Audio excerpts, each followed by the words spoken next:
My me time is drumming class, Honestly, right now, I don't know what me time is. Pilates. Yeah, once a month, I try to schedule a massage for myself if I'm lucky. That happens. Going out with friends. But my ideal me time is my cup of tea, uninterrupted. Or just staying alone at home without kids. Or then yoga. There's so much going on, I think, in my day-to-day that it's hard to get that one moment of peace. So when I go for a run and when I have that quiet space after that, it's really important for me to take a moment, breathe, connect with my body, and then be able to kind of, again, take on whatever the world has to throw at me. A nice big fat cup of tea.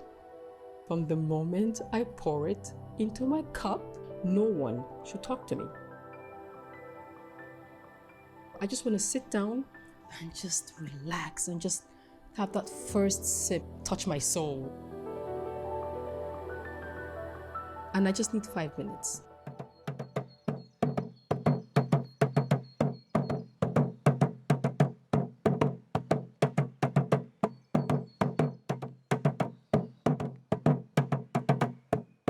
So we meet up once per month. The teacher is Colombian, so everything is in Spanish. It means that I don't have to think too much about translating stuff in my head. It's being with my culture. It's heading back to my roots. Something that I really miss being here in Switzerland.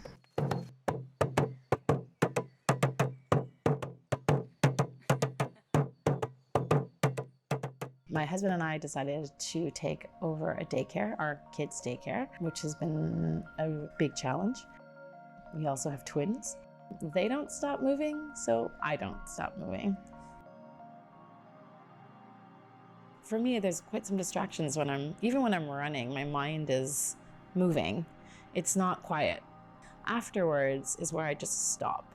All those what ifs or how can I do this better leaves, or at least I put it aside because it's only for like that 5 to 15 minutes.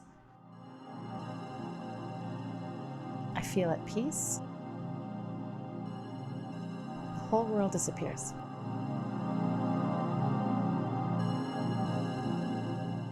Reading for me is an escape. When I read, I go somewhere else. I become somewhere else. I live somewhere else. There was a time when I had to be so much there for the children that I stopped being a person to myself. When the kids were like really small, the kids didn't go to the childcare, so I was with them 24/7, even more if there was more time. And yeah, I was like a zombie because there was no me time. It was a difficult period.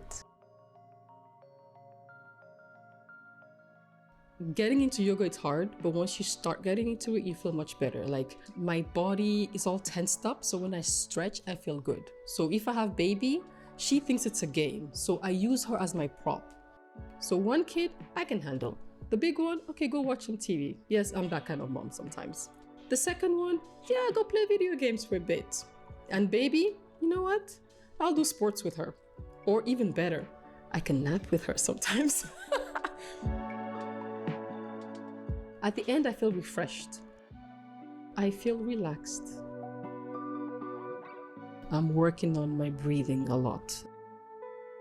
And even Kaya, when I'm telling her what to do, I'll look at her and say, Mommy, shh. And then she'll look and she'll go, shh. And she knows. Kaya Marie weighs 12 kilos? Around 20 kilos. Between 18 and 20. 15 kilos each. 16 or 17. Between 25 and 30. Now I carry them a lot, like on my shoulders. Can I go on my back? Piggyback ride? Yeah, one at a time. Boop, boop. And then they just kind of snuggle right here. Kimani goes in the front, piggyback front. One at a time. And I can grab Kaya from the side and hold them for 5 seconds. The heaviest times are when life is unfair with them, when you cannot protect them from being disappointed. I don't want that to happen to them, but there's nothing I can do to prevent that, and they will have to learn it somehow, somewhere. When I come home late from work and I don't get to see them because they're going to bed and they've had a bad day, and I feel bad because I'm tired. And they're either crying or upset about something that happened, and I realize that each has their own need. I'm listening to them because I think it's important. And it's 9 p.m. and they're not in bed.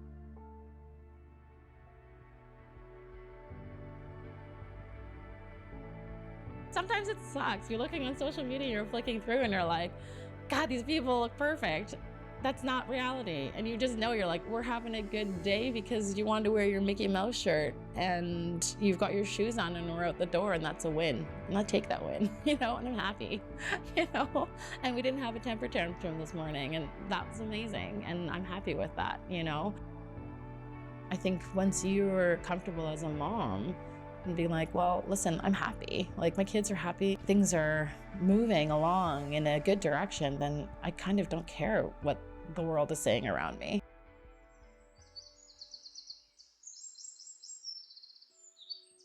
I always wear my mom hat. It's kind of part of who I am now. And I think that that's a good thing. Even if I'm stretching or I'm having my quiet time, I'm also still mom. And even though I know they're at my mom's and I know they're fine, it's always like having the phone right next to me. They're always on my mind. If they call me, if something happens, like, Your kids aren't going anywhere.